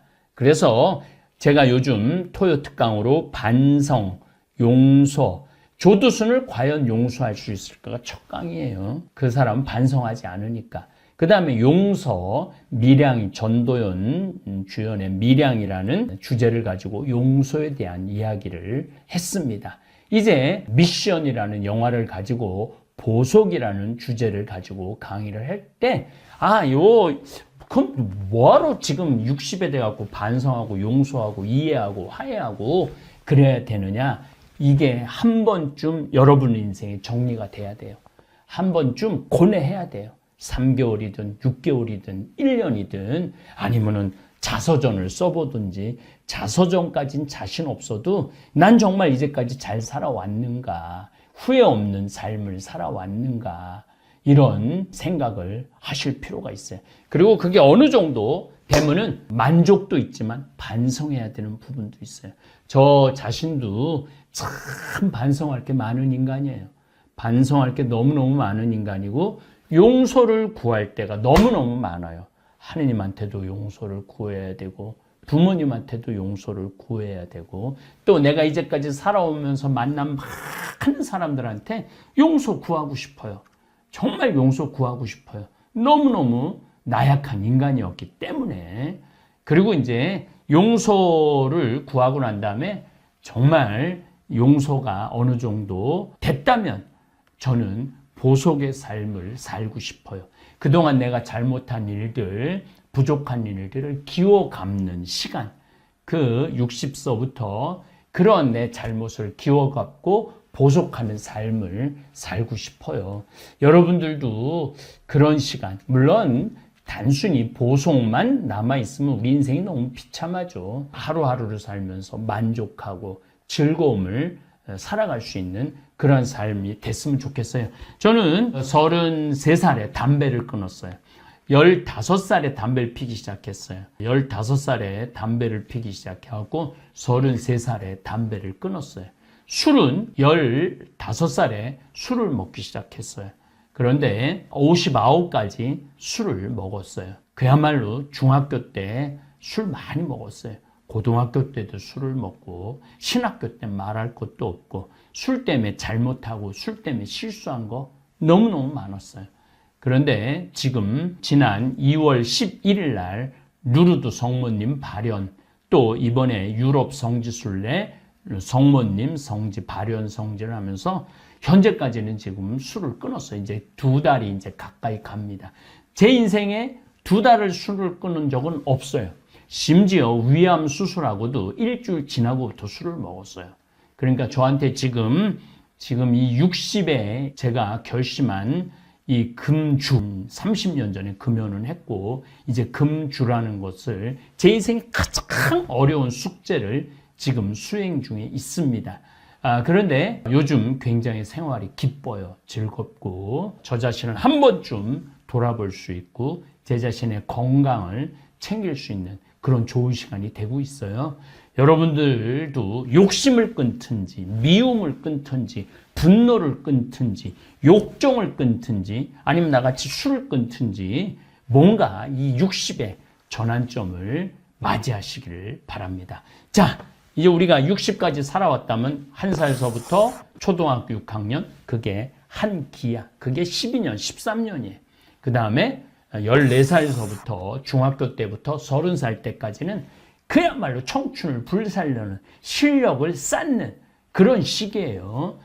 그리고 인생을 어떻게 살아가는 밑바탕의 시기예요. 그 시기를 충실하지 못했던 분들은 30살서부터 60살까지 굉장히 힘들게 살겠죠. 또 30살서부터 60살까지 결혼하고 애 낳고 아이 키우고 나름대로 먹고 살고 출세하고 재산 모으고 했다면 60까지 살았다면 이제는 다 꺾이는 나이예요. 건강도 꺾이고 사회적인 생활도 꺾이고 부모로서의 역할도 꺾이고 그러는 나이가 60이 아닌가 그런 생각을 합니다. 자, 이제 60부터 100살까지 40년이 남아 있는데 그 40년을 어떻게 살아갈 것이냐. 이 우리가 큰 숙제예요. 더욱이 다볼사이버 교우들에게는 저는 그 길을, 행복한 길을 안내하고 싶어요. 정말 만족하는 길을 안내하고 싶어요. 백성호 신부님이라고 제가 서울교구 신부님인데 존경하는 신부님을 며칠 전에 만났는데 툭 던지는 말이 저한테 아주 깨달음을 주는 말씀을 하셨어요. 이제 어떤 시대냐? 걸어도 100년, 누워도 100년의 시대가 왔다. 이렇게 얘기를 하더라고요. 그러니까 60살에서부터 자기 건강을 잘 관리하는 사람도 100살을 살게 돼 있고 자기를 관리하지 못하는 사람들, 건강을 관리하지 못하는 사람도 100살까지 산다는 거예요. 그 맞는 얘기예요. 치매가 70에 걸려도 10년, 20년 동안 약으로 살면서 100살까지 가는 사람들 많아요. 당뇨가 걸려갖고 손도 자르고 눈도 멀고 발도 자르고 그래도 100살까지 사는 사람들 많아요. 중풍이 와갖고 팔다리 반신마비가 와갖고 절면서도 약이 좋아갖고 100살까지 사는 사람들 많아요. 자, 우리 다볼사이버 교우들은 걸어도 100년, 누워도 100년을 삽니다. 자, 어떻게 사시겠어요? 걸어도 100년을 사시는 게 훨씬 좋죠. 보람도 느끼고 의미도 찾고 하루하루가 정말 행복한 하루. 물론 그 전제가 바로 반성하고 용서를 청하고 회개를 하고 보속의 삶을 사는 이 기본적인 것들을 밟을 때 여러분들의 삶은 충만하실 겁니다. 이제 봄입니다. 이 아름다운 계절에 꽃도 마음껏 누리시고 자연에서 주는 생명도 충만한 그런 우리 다볼사이버 교우들 되기를 바라겠습니다. 다음 시간에는 지난번에 넬라 판타지아라는 노래를 탄생시킨 엔니오 모레코너의 미션이라는 영화를 주제로 도대체 보속이라는 삶이 무엇인지 또 나는 남은 시간 어떻게 보속하면서 살아야지 그 좀 마음의 죄를 좀 씻고 하느님 앞에 기쁘게 죽음을 맞이할 수 있을지 한번 생각해 보는 시간 갖도록 하겠습니다. 감사합니다. 고령화 시대 60대 99%가 후회하는 10가지. 행복한 인생 산막을 위해 이건 꼭 하세요. 살다 보면 어떤 일이든 후회가 남습니다. 미리 알았더라면 후회를 덜 남길 수 있었을까요? 인생의 후반기를 보내고 있는 60대들은 그들이 지금껏 살아온 발자취 곳곳에서 후회를 발견한다고 합니다. 인생 선배들이 가장 후회하는 것들은 무엇일까요? 60대 99%가 후회하는 사실 10가지. 더 많이 저축하세요. 은퇴 후 가장 큰 고민은 경제적인 어려움입니다. 고정 수입은 줄어들지만 자녀 지원비, 병원비 등 각종 지출은 늘어가는 탓에 생활고에 시달릴 수 있습니다. 젊은 나이에 저축을 하지 않으면 은퇴 이후 큰 고난을 겪게 될 수 있습니다. 배우자의 소중함을 느끼세요. 배우자는 평생을 함께 할 반려자입니다. 그러나 상대방의 소중함을 쉽게 간과해버리고는 합니다. 나이가 들수록 곁에는 서로만 남게 됩니다. 자식도 소용없습니다. 배우자에게 최선을 다하며 앞으로의 노후를 그려나가 보세요. 노년을 함께 할 친구를 만나세요. 배우자 다음으로는 친구가 가장 큰 자산입니다. 취미 생활을 공유할 수 있는 친구, 자신의 속 얘기를 가감없이 털어놓을 수 있는 친구가 있다면 늙어서도 외롭지 않은 인생을 보낼 수 있을 것입니다. 만일 평생을 함께 할 친구가 없다면 노년은 무척 외롭고 쓸쓸할지도 모릅니다. 자식과 많은 대화를 나누세요. 자식들과 평소에 대화를 많이 나누지 않았다면 노년의 소중한 친구를 하나 잃는 셈입니다. 나이가 들수록 자식과 친밀한 관계를 유지해야 후회 없는 자식 농사를 했다고 느낄 수 있을 것입니다. 뿐만 아니라 자식과 건강한 유대감을 형성하는 것은 노년의 정신적 안정감에도 도움을 줍니다. 건강을 관리하세요. 건강이 중요하다는 사실은 누구나 알고 있지만 젊을 때는 이를 모르고 몸을 혹사시킵니다. 그럴수록 고통받는 것은 미래의 나이입니다. 평생 운동과 식단 관리로 건강을 유지하는 습관을 가져야 합니다. 배움을 멈추지 마세요. 요즘에는 70대 이상의 노인들도 컴퓨터를 배우는 등 새로운 도전에 나서고 있습니다. 평생 공부하고 배우는 일을 멈추지 않도록 해야 합니다. 몸과 마음의 건강뿐 아니라 자신감도 얻을 수 있을 것입니다. 배우려는 열정만 있다면 인생 2모작, 3모작도 가능하다고 전문가들은 조언합니다. 평생 할 수 있는 취미를 만드세요. 취미라고 해서 거창한 것만이 있는 게 아닙니다. 등산과 가벼운 산책, 독서, 음악 감상 등과 같이 큰 돈이 필요하지 않는 것들도 많습니다. 취미를 갖게 된다면 평생 지루하지 않은 활력 있는 삶을 보낼 수 있을 것입니다. 일기를 쓰고 기록을 남기세요. 은퇴 후 자신의 인생을 되돌아볼 때 인생이 허무하고 덧없이 느껴질 때가 있습니다. 그럴 때 평생 자신이 걸어온 발자취를 돌아보고 정리하는 것이 필요합니다. 이를 위해서는 젊을 때부터 기록을 남기는 습관을 가지는 것이 좋습니다.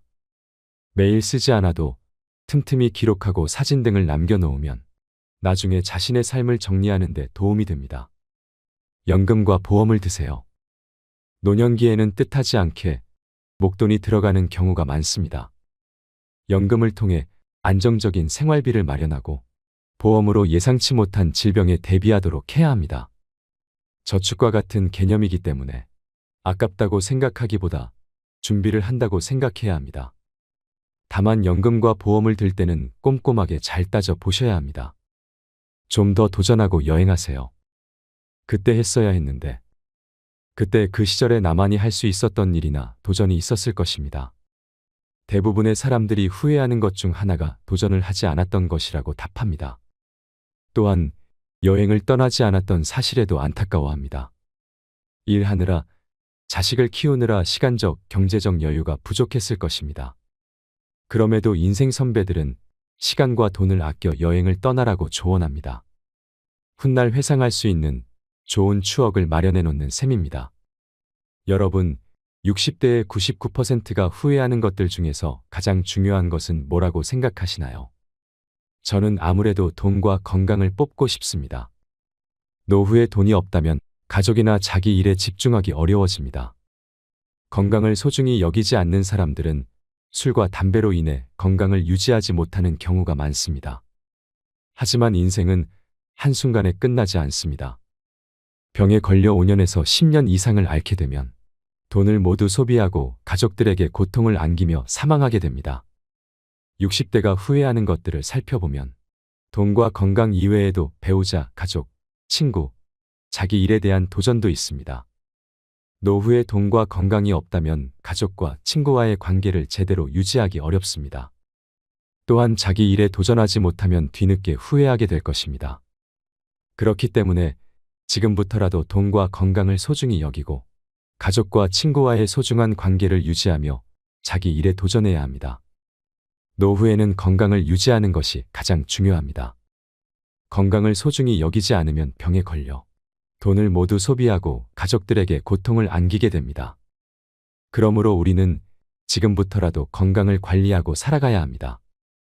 건강을 유지하기 위해서는 술과 담배를 자제하고 규칙적인 운동과 올바른 식습관을 유지해야 합니다.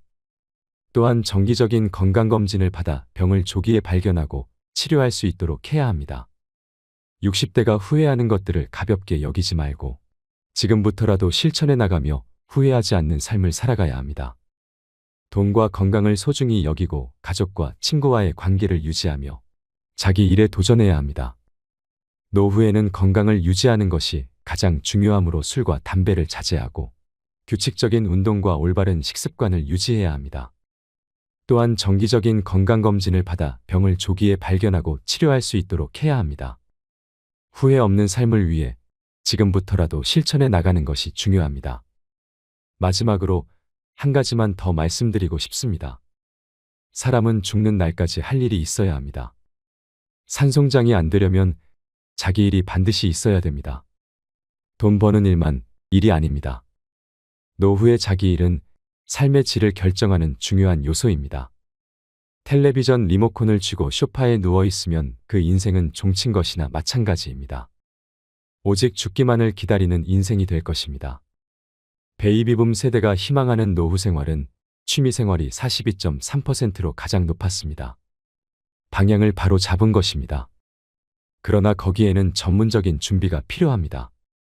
그 취미 생활은 구체적이어야 하고 실천하려는 의지가 분명하여야 합니다. 마찬가지로 명심해야 할 것은 이를 실천하기 위한 가장 중요한 조건은 건강인 것입니다. 건강 없이는 다른 아무것도 이룰 수가 없기 때문입니다. 돈을 많이 벌어 쌓아놓고도 맛이라고는 하나도 없는 당뇨식을 배달받아서 먹어야 한다면 그게 바로 비극인 것입니다. 고로 건강은 돈으로 살 수 없는 것이기 때문에 소중하고 소중한 것입니다.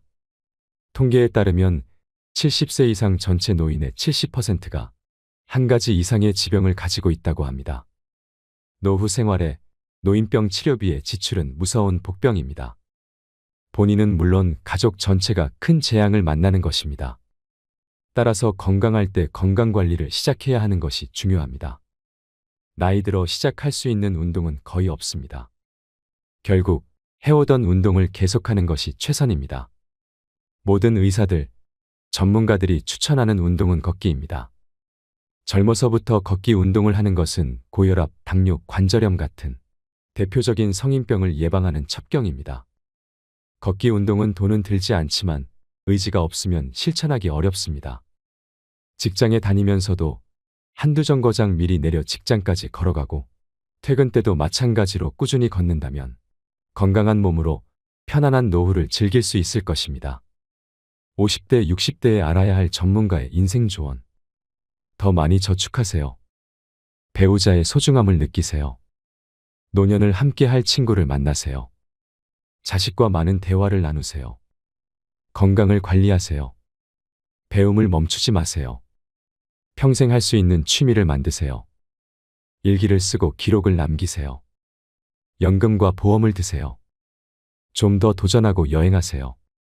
60대 99%가 후회하는 사실 10가지를 꼭 기억하셔서 행복한 노후를 보내시길 바랍니다. 이상으로 책틀맨이었습니다. 지혜를 쌓는 당신의 오늘이 아름답습니다. 더 좋은 영상으로 찾아뵙겠습니다.